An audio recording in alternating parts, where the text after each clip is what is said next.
The morning sun rose gently over the desert hills of San Pedro, painting the sky in shades of gold and rose. The air was dry and calm, carrying the faint scent of sagebrush and dust. Thomas Avery stood outside his small wooden house, tightening the worn leather strap of his saddle.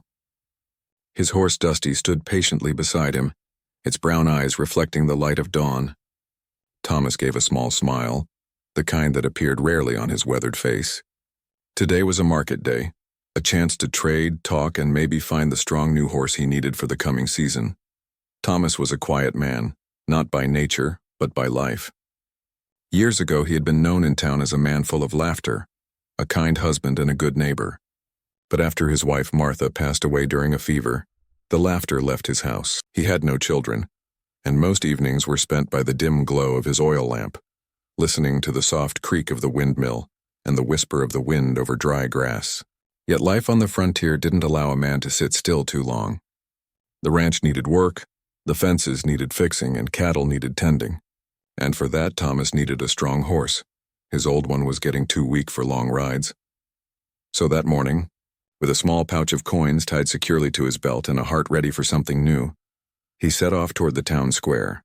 The market was nearly 10 miles away, a good 2 hours' ride through dusty trails and sun-baked plains. He didn't mind the solitude. The road gave him time to think, about the seasons, about Martha, about how strange it was that time could heal some wounds and leave others just as fresh as the day they were made. As he rode, the landscape stretched endlessly before him, soft rolling hills, dotted with mesquite trees and patches of yellow grass. A hawk circled high above, and the occasional jackrabbit darted across the road. The heat grew stronger as the morning went on, but Thomas didn't rush. He was a man of patience, molded by years of work and loss. By the time he reached the outskirts of San Pedro, the town was already alive. The sound of clattering hooves, shouting traders, and squeaking wagon wheels filled the air. The smell of roasted corn and fresh bread drifted from the food stalls, mixing with the scent of leather and livestock. Thomas guided Dusty down the main street, passing the familiar buildings, the saloon, the blacksmith shop, and the small church with a crooked bell tower. Children ran barefoot along the road, chasing one another with laughter that reminded Thomas of a sound he hadn't heard in his home for too long. The market square was busy, crowded with farmers, ranchers, and travelers. Horses stood tied under the shade of wooden posts, and wagons overflowed with goods, barrels of flour, sacks of beans, and piles of colorful fabrics. Thomas tied Dusty near a water trough and began to walk through the rows of animals for sale. He had an eye for good horses. He'd been raised around them since boyhood, and he took his time looking at each one carefully. Some were too young, others too old or too thin. He greeted a few familiar faces, nodding politely when they spoke, but he didn't linger for talk. His mind was on his purpose. At one stall, a large chestnut stallion caught his eye. The animal was strong and well-fed, but the price was steep. Thomas spoke briefly with the trader, a man named Clem, whom he had known for years. They exchanged a few words about the horse, the weather, and the season's prospects. Clem offered a deal, but Thomas hesitated. He still wanted to look around, and something in his heart told him not to decide too quickly. He moved deeper into the market, past the livestock and toward the back rows, where traders sold all manner of things, tools, blankets, pots, even small trinkets from the east. The sound of laughter mixed with the calls of sellers trying to attract buyers. Then as he turned a corner, Thomas heard something that made him pause. Not laughter, not music, but shouting. It came from a small crowd gathered near an old wooden platform. Curious, he stepped closer. The crowd was mostly men, ranchers, laborers, and travelers, standing in a loose circle. At the center was an auctioneer holding a clipboard and calling out bids in a loud, sharp voice. But this wasn't the usual livestock auction. There were no horses or cows in sight, only a group of people standing quietly off to the side, guarded by two men with stern faces. Thomas frowned, his stomach tightening with unease. He had heard rumors that some traders dealt in things no decent man should. But he'd never seen it himself, not this close. He stayed at the edge of the crowd, uncertain whether to leave or watch. The auctioneer shouted again, raising his hand. One of the men brought forward a woman, wrapped in a faded blanket. She looked tired but stood straight, her dark eyes fierce and proud. Her skin was sun-browned, her hair braided loosely down her back. She looked nothing like the settlers. She was Apache. Thomas knew enough of the tribes to recognize her heritage. He also knew what it meant for her to be here, lost, alone, and treated as something less than human. The crowd murmured. Some laughed, others shook their heads. Thomas felt a heavy discomfort settle in his chest. He hadn't come for this. He'd come for a horse, nothing more. But as he looked at her, standing silent while strangers shouted prices, he couldn't move away. Her face was calm, but her eyes, those deep dark eyes, told a story he could almost feel. Pain, loss, but also strength. A strength that defied the crowd around her. The auctioneer called for bids again. Thomas didn't understand what drove him next. Maybe guilt, maybe compassion, or maybe something else he couldn't name. Before he realized it, he raised his hand slightly. A few heads turned. The auctioneer pointed toward him, repeating the bid louder. Another man shouted a higher number. Thomas hesitated, but when he looked again at the woman, his hand rose once more. The crowd laughed, thinking it was a joke. The auctioneer smirked and called out the new bid, and just like that, with a final shout and the sound of the wooden hammer hitting the platform, the auction was over. The woman, the widowed Apache woman, was now in his care. Thomas stood still, his heart heavy. What had he done? He hadn't meant to take part in something like this. He didn't even know her name. He only knew that he couldn't let her fall into crueler hands. The two guards led her toward him, and for a long moment their eyes met. She said nothing. Neither did he. But in that silent moment something passed between them. Not words, but an understanding that both their lives had just changed forever. He took the small rope from the guard, though he didn't hold it tight. He nodded, paid the coins from his pouch, and turned away from the crowd. The people stared after him, whispering and chuckling, but he ignored them. His steps were steady, but his mind was spinning. As they walked back toward his horse, the noise of the market faded behind them. He felt the weight of what he had done settle deep in his chest in a mix of confusion, pity, and responsibility. The woman walked beside him, not behind. She didn't speak, and neither did he. The desert wind blew softly, lifting the edge of her blanket and carrying a trail of dust around their feet. When they reached Dusty, Thomas stopped, took a deep breath, and glanced at her once more. He didn't know what to say, so he simply offered her the small water flask from his saddle. She looked at it, then at him, uncertain. Finally, she took it and drank slowly, her hands trembling slightly. Thomas nodded once, mounted Dusty, and motioned for her to follow. She hesitated but began walking alongside. As they left the market and the town's noise faded behind them, the vast silence of the desert returned. It was a strange silence, not empty but filled with questions neither of them could yet ask. That day, Thomas Avery had gone to the market to buy a horse. But as the sun dipped lower behind the hills and their long shadows stretched across the road, he realized he was returning home with something, or rather someone, that would change the course of his life forever. The road back to Thomas's ranch was long and quiet. The sun had climbed high in the sky, casting a golden heat across the open desert. Dust swirled around their boots and horse hooves as they moved slowly along the narrow path. For the first time in years, Thomas felt uncertain about what waited for him at the end of the trail. He had gone to the market with one clear plan, to buy a horse, and somehow ended up with a stranger walking silently beside him. The woman stayed a few steps behind at first, wrapped in her blanket, her dark eyes focused on the ground. Her walk was steady, calm, and proud. She didn't ask questions or glance at him. Thomas wondered what she was thinking. Maybe anger, maybe fear, maybe both. He didn't blame her. If he were in her place, he'd feel the same. Every few minutes, Thomas would glance over his shoulder to check on her. She never looked away from the trail. The desert stretched endlessly around them. Soft hills, dry riverbeds, and tall cacti standing like sentinels under the blazing sun. Occasionally, he saw a hawk gliding high above, silent and free. He thought about how strange it was that freedom could mean something different for each person. For the hawk, it was the open sky. For him, maybe it was peace. And for her, he didn't know yet. When they stopped for rest, Thomas dismounted and took the canteen from his saddle. He poured some water into a tin cup and held it out to her. She hesitated, studying his face carefully as if trying to decide whether to trust him. Finally, she accepted it with a small nod and drank slowly. "What's your name?" he asked gently. His voice was calm, but he knew she might not understand. She looked at him for a long moment, then said something softly in her own language. The words flowed like music, unfamiliar but beautiful. Thomas couldn't repeat them if he tried. He nodded even though he didn't understand. "I'm Thomas," he said, touching his chest lightly. "Thomas." She watched his hand, then gave the faintest hint of a nod. Her voice was quiet when she repeated, "Thomas?" It was the first time she had spoken his name, and somehow it made the air feel different, not warmer or colder, just lighter. When they reached the ranch, the sun was dipping low on the horizon. The sky had turned a soft pink and orange, and the wind carried the scent of dry sage. Thomas's small house stood alone at the edge of a wide plain, with a wooden fence and a barn beside it. Smoke rose from the chimney. He had left a small fire burning before he left in the morning. He stopped by the fence and dismounted.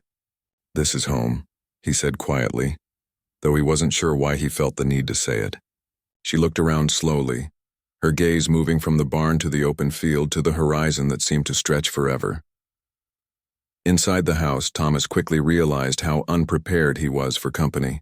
The small cabin had one table, 2 chairs, a bed, and shelves lined with tools and books covered in dust. He hadn't expected to share this space with anyone again. He gestured toward the chair. "You can sit," he said gently. She stood still for a moment, then sat down, her movements graceful and quiet. Thomas warmed some stew on the fire, beans and corn, simple but filling. He placed a bowl in front of her and one for himself. At first, she didn't move. Then after a moment, she began to eat slowly. Her eyes flickered up at him occasionally, cautious but not cold. Thomas didn't speak much during the meal. He wanted to say something kind, but he didn't know what words would sound right. Instead, he watched her manner, careful, steady, and full of silent strength. When they finished eating, he stood and placed another blanket near the fire. "You can rest there," he said softly. "It's warm." She understood the gesture, if not the words, and nodded once more. He turned away to give her space. For a long while, he sat near the door, listening to the soft sounds of the fire crackling. The woman, he still didn't know her name, lay down quietly, her face turned toward the flames. Outside, the wind picked up, rattling the window shutters. Thomas sat in silence, thinking about the day. He didn't feel like a hero or a savior. If anything, he felt confused, unsure if what he had done was right. But he also knew he couldn't have walked away and left her there. There was something in her eyes that wouldn't let him. As the night deepened, he whispered a short prayer, not for himself, but for her. That she would find peace somehow. The next morning came with pale light and cool air. Thomas stepped outside early, as he always did, to start the fire and feed the horse. When he returned inside, he saw her already awake. She was sitting quietly near the window, watching the sunrise. The soft orange glow touched her face, making her look calm, almost at home. Thomas smiled a little. "Morning," he said. She looked at him, then gave a small nod. "Morning," she repeated carefully, her accent gentle but clear. He was surprised. She was learning his words faster than he expected. That small exchange made something stir in him, something he hadn't felt in a long time. Hope. Over the next few days, they found small ways to communicate. Thomas would point at objects and say their names. Water, fire, sky, horse. She would listen and repeat, sometimes laughing softly when she mispronounced a word. He didn't laugh at her mistakes. Instead, he encouraged her with a kind smile. One evening, after working outside all day, Thomas came in and found her near the fire, humming softly. The sound was low and smooth, like the breeze through tall grass. It was a tune unlike anything he had heard before, maybe a song from her people, a memory she carried in her heart. For a few moments, the small cabin felt alive again, filled with warmth and something that felt like peace. When she noticed him standing by the door, she stopped suddenly, embarrassed.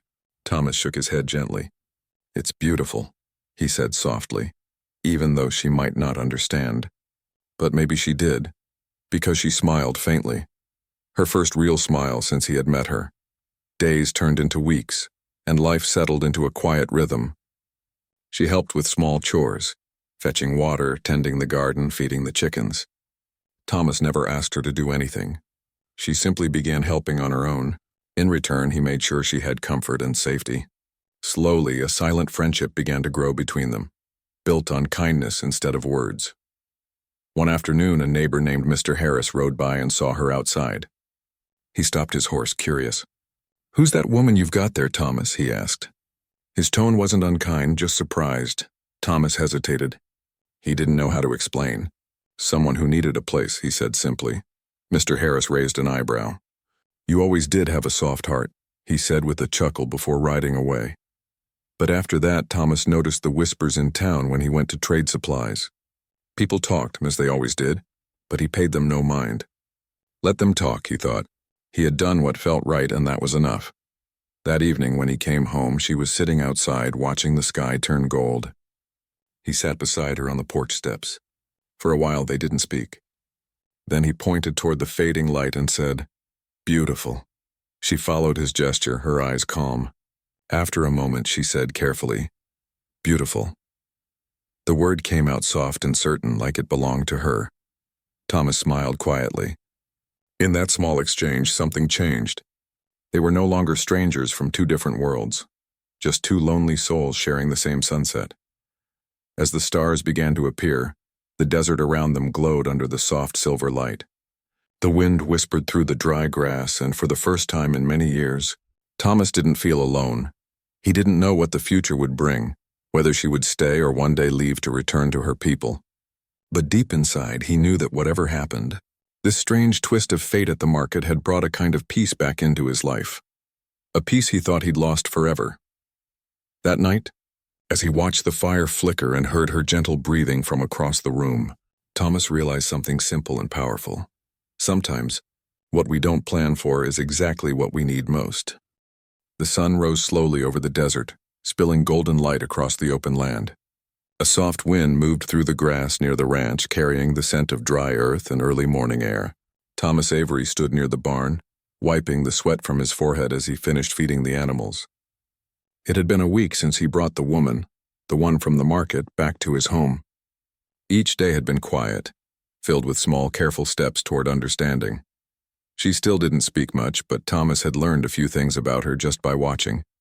She liked to wake early and walk outside, barefoot, feeling the earth under her feet.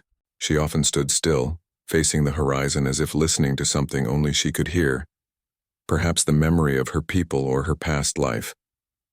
When she worked, she moved with calm strength and grace. Her hands were quick and sure, whether she was tending the fire or helping mend the fence. Thomas admired her patience. She never complained, never asked for anything. Yet he could sense her quiet sadness, a longing that hung in the air around her. Sometimes, when he looked at her across the dinner table, he saw in her eyes the same emptiness that had lived in him since Martha's passing. It was the emptiness of loss, not loud but deep. He had tried to ask her name again one evening. He pointed to himself, saying Thomas, then pointed toward her questioningly. She had hesitated, then placed her hand gently over her heart and said, "Naomi." Her voice was soft, almost a whisper. The name lingered in the air like a melody. "Naomi," Thomas repeated, testing the sound. She nodded once, her expression unreadable, but her eyes softened. From that moment, the silence between them felt different.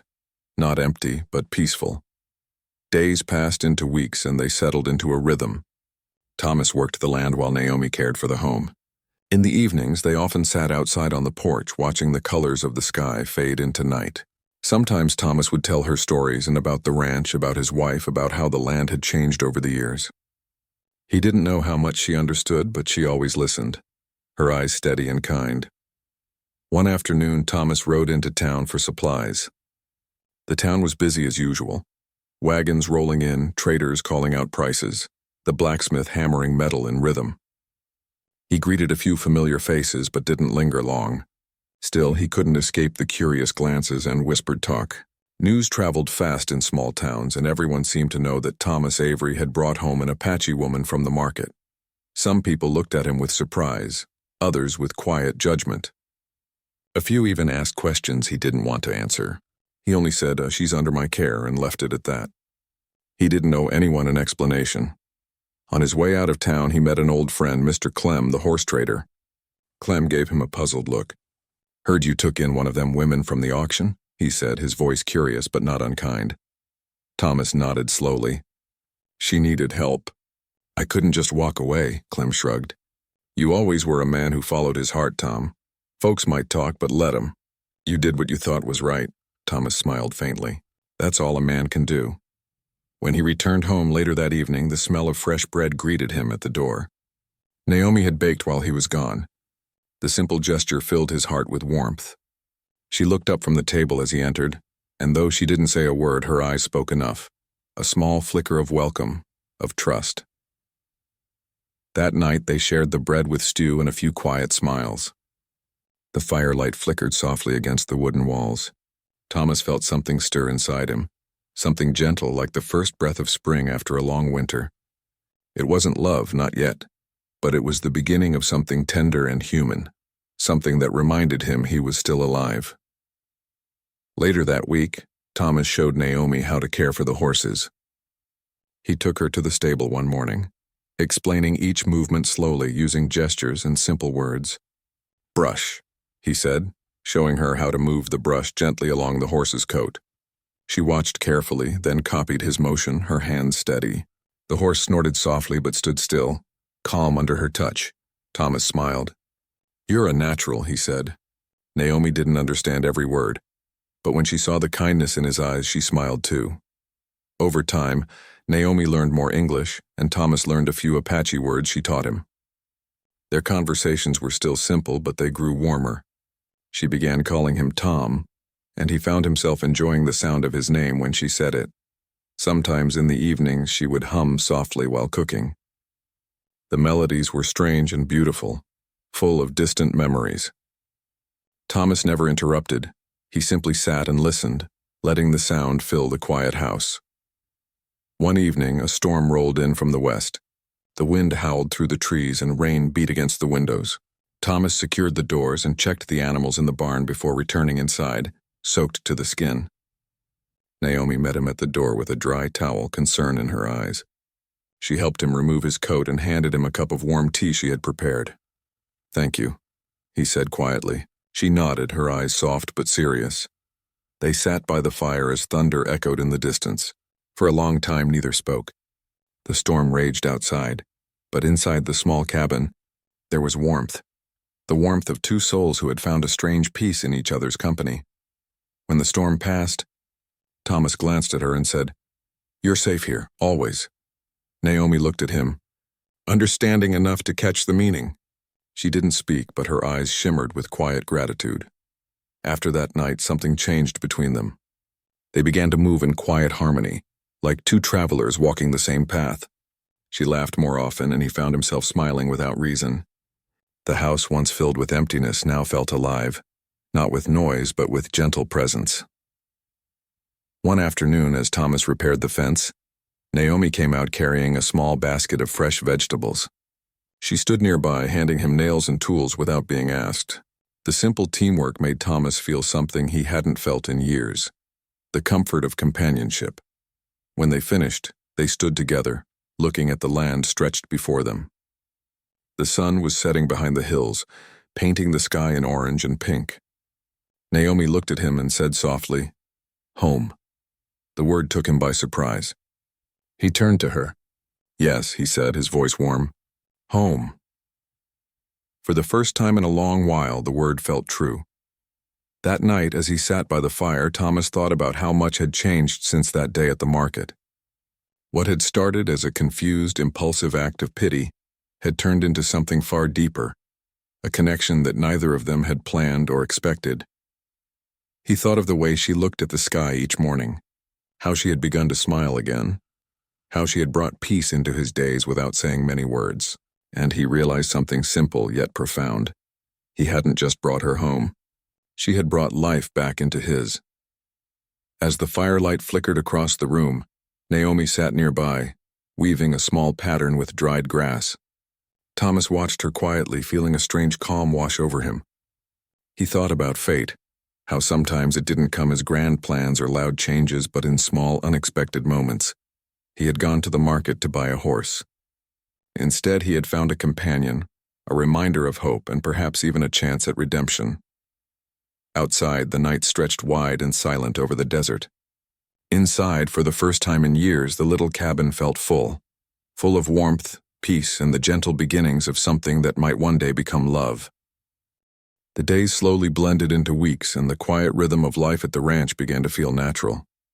The desert, once a lonely stretch of dust and silence, now seemed full of life. The sound of wind through the grass, the soft nicker of horses, and the occasional laughter that escaped from the small house when Thomas and Naomi shared a light moment. Thomas had not expected laughter to return to his home. He had long believed that joy was something only the past could hold, something buried with his wife and the younger version of himself. But Naomi's presence had changed that. Her calm spirit had brought warmth to his life, like sunlight after years of shadow. She was different from anyone he had ever known. Her ways were quiet but strong. She moved through each day with grace, never wasting words, yet somehow filling the house with peace. She had a way of understanding things without them being said. If Thomas looked tired, she would silently place a cup of water near him. If he seemed lost in thought, she would hum softly, filling the silence with gentle notes that soothed the air. Their friendship grew naturally, like the slow blooming of a desert flower after rain. It wasn't forced. It wasn't planned. It simply happened. Sometimes in the evenings they sat outside watching the sunset. Thomas would point at the sky and name the colors: orange, pink, gold. Naomi would repeat after him, her voice soft and careful, each word a small victory in learning his language. Then she would point at something, a cactus, a bird, the moon, and say the word in Apache. He would try to repeat it, making her laugh when he said it wrong. One evening, as the sun dipped low and the world turned amber, Naomi told him a story from her people. Her English was still broken, but her eyes and gestures filled in what her words could not. She spoke of a mountain spirit that watched over travelers, guiding them through the desert when they were lost. As she spoke, Thomas listened intently, picturing the glowing hills she described, the stars she called the eyes of the ancestors. When she finished, there was a soft silence between them. "Your people have beautiful stories," Thomas said quietly. Naomi smiled gently. "Stories keep heart alive," she said, tapping her chest. Her words stayed with him, but not everyone in town shared Thomas's calm acceptance. When he went to buy supplies, whispers followed him. People didn't speak openly to his face, but he could feel their stares. Some pitied him. Others didn't understand. One man even joked, "Tom Avery doesn't need a wife. He's got himself a mystery woman now." Thomas didn't answer. He had learned that silence was stronger than argument. But inside he felt protective, not in ownership but in respect. He didn't want Naomi to know what people said. He wanted her world to stay as peaceful as the home they had built together. Back at the ranch, Naomi seemed unaware of the gossip. Or perhaps she simply chose not to care. She was too focused on learning, not just English, but how to write her name, how to count coins, and how to read short words in Thomas's old books. Every evening, they sat by the fire, her eyes glowing in the flickering light as she traced letters on paper. "Naomi," she said proudly one night, pointing to her name written in uneven but clear letters. Thomas smiled. "Perfect," he said. "That's your name."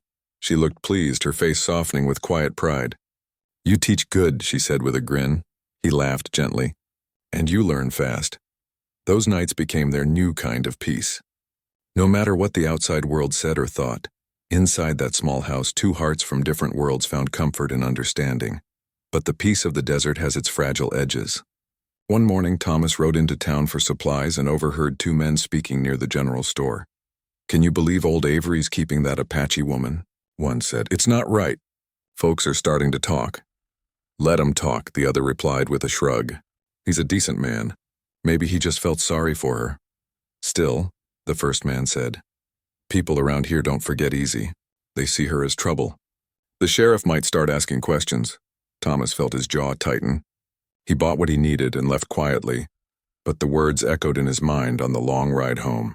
He didn't care for town opinions, but he cared deeply for Naomi's safety. When he got back, he found her outside, hanging clean clothes in the wind. The simple sight, her hair moving gently in the breeze, her hands steady as she worked, calmed his heart. He decided not to tell her about the talk in town. There was no reason to bring shadows into their peaceful world. That evening, as the sun set, Thomas stood near the porch while Naomi watered the small garden they had planted together. He watched her for a long moment before speaking softly. "Naomi," he said, "if you ever want to go back to your people, I'll help you. She looked up, surprise flickering in her eyes. For a moment, she didn't answer. Then she shook her head slowly. "No," she said firmly. "No go. I stay." He nodded, unsure what to say next. She walked closer, pointing toward the sky where the first stars were appearing.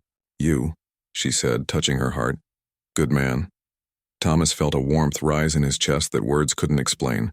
From that day on, their bond deepened. Naomi began to trust him fully, not because he asked for it, but because he earned it through kindness. And Thomas in turn found a sense of peace he hadn't known since his wife's passing. He realized that Naomi didn't just bring company, she brought meaning back to his days. One afternoon, as they worked near the barn, a traveler rode by, a man Thomas didn't recognize. The stranger stopped to ask for water, and Thomas gladly offered some. But when the man noticed Naomi, he stared for a moment, curiosity flashing in his eyes. "That woman with you?" he asked. "She lives here," Thomas said simply. The man nodded slowly but said nothing more. As he rode off, Thomas watched until he was gone, a quiet unease settling in his chest. That night he told Naomi gently, "Some people may come asking questions. Don't be afraid. I'll take care of it." She met his gaze calmly. "I'm not afraid," she said softly. "You good heart. That protect more than walls." Her words, though simple, carried deep truth. Thomas knew then that strength wasn't in fences or weapons. It was in the quiet courage of people like Naomi. As spring turned into summer, the ranch began to flourish. The fields grew green after a rare rain, and the horses ran freely in the open space. Thomas and Naomi worked side by side from sunrise to sunset, their movements blending like music. Sometimes he caught her humming as she worked, her tune mixing with the sound of the wind. Other times they shared small jokes, gestures and smiles that needed no translation. The loneliness that had once filled his heart had been replaced by quiet contentment. One evening, as the light faded and the stars began to shimmer, Naomi turned to Thomas and said softly, "Before I lost everything. Now I have peace." Thomas looked at her, his heart full. "You gave me peace too," he said. For a long moment they stood together in silence, watching the horizon turn deep blue. The desert was still, holding their unspoken bond like a secret. They were from different worlds, he a man of the plains, she a woman of the Apache hills, yet somehow, fate had drawn their paths together. In that quiet moment, Thomas realized something simple but powerful. They didn't just understand each other through words. They understood through kindness, through the shared rhythm of daily life, through the language of care. As night fell, a soft breeze swept across the land, carrying the scent of wildflowers. The stars shone bright and the little house stood warm and alive in the middle of the open desert. Thomas looked at Naomi, who was now gazing up at the sky with a peaceful smile. He thought about how strange life could be, how one small act of compassion could change everything. He had once gone to the market to buy a horse. Instead, he had found a friend, a teacher, and a reason to hope again. And as they stood together under the endless desert sky, Thomas realized that sometimes crossing worlds didn't mean losing who you were. It meant finding what you were always meant to discover, a heart that understood yours. The years began to pass quietly, like soft waves touching the shore. Seasons changed over the desert. The burning summers turned into cool autumns, and the cold winds of winter faded into warm spring days. Thomas and Naomi's small ranch stood strong through it all, not grand or rich, but full of life and peace. Thomas had learned that happiness didn't need noise or crowds. It lived in the quiet things.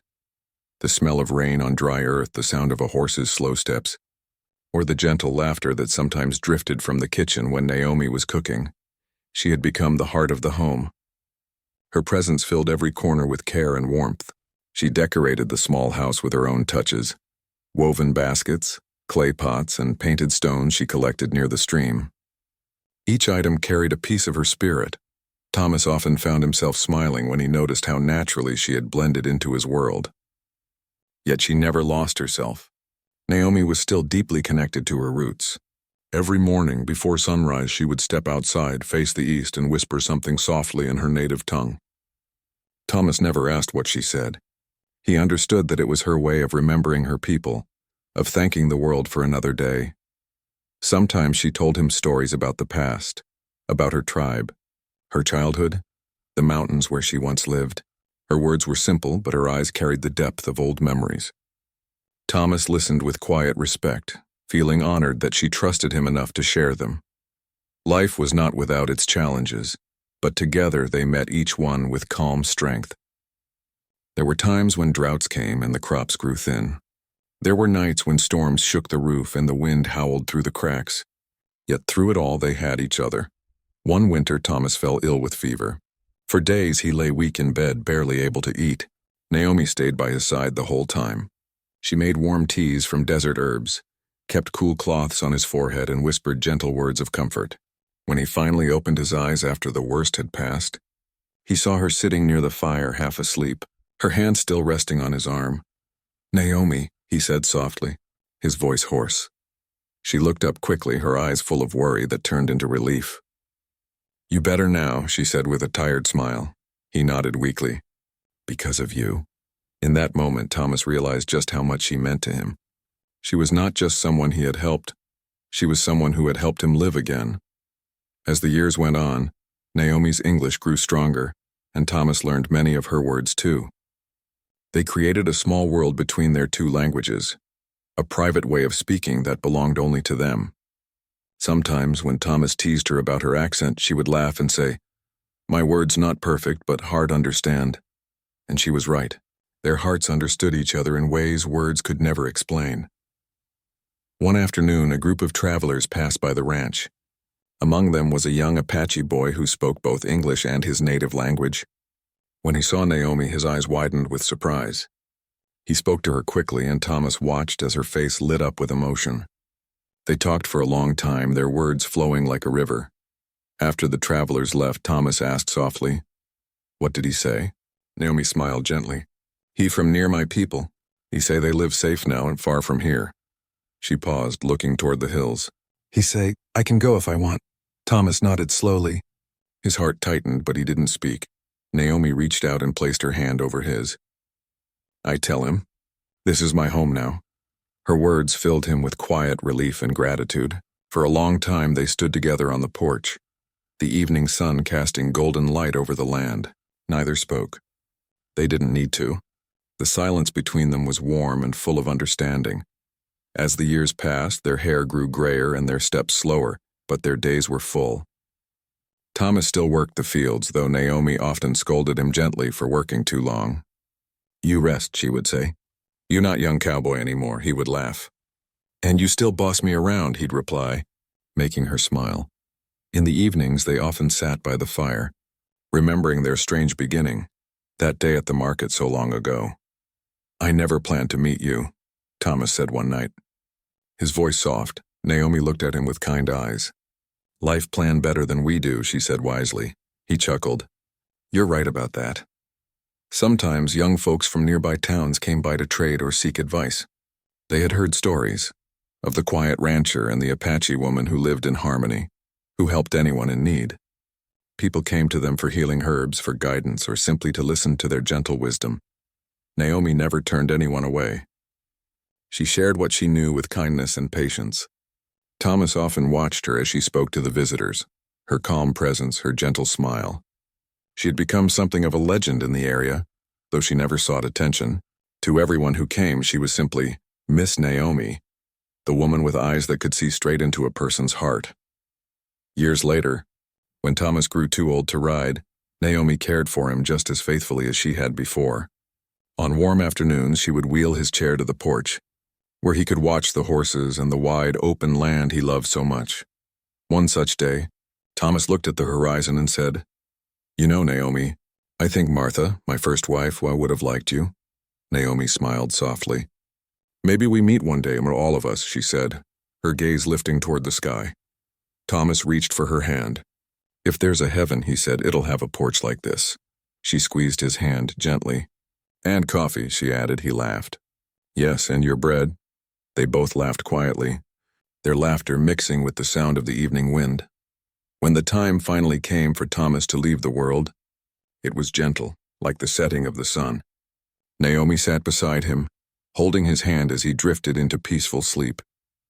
There were no tears at first, only silence and gratitude. She whispered softly in her own language, words of thanks, of memory, of love. Afterward, she continued to care for the ranch. Though she was alone again, she was never truly lonely. The land was full of memories. Every fence, every tree, every sunset carried pieces of their story. People from town still visited, and she always welcomed them with warmth and tea. When children came, she told them stories, not just of her people, but of kindness, hope, and how two strangers from different worlds found family in each other. Years later, long after Naomi's time had passed, people in San Pedro still spoke of them. They said Thomas Avery, the quiet rancher, had once gone to the market to buy a horse but came home with a heart full of grace instead. They said Naomi, the widowed Apache woman, brought peace not only to his life but to the whole valley. Their story lived on, told by travelers, whispered around fires, remembered by those who believed that compassion could change the world. And in the desert, where their small ranch once stood, wildflowers still bloom after the rain. The wind carries the faint sound of laughter, as if the land itself remembers them. Two souls from different worlds who found each other, and in doing so, taught everyone that love is not bound by language, by race or by time.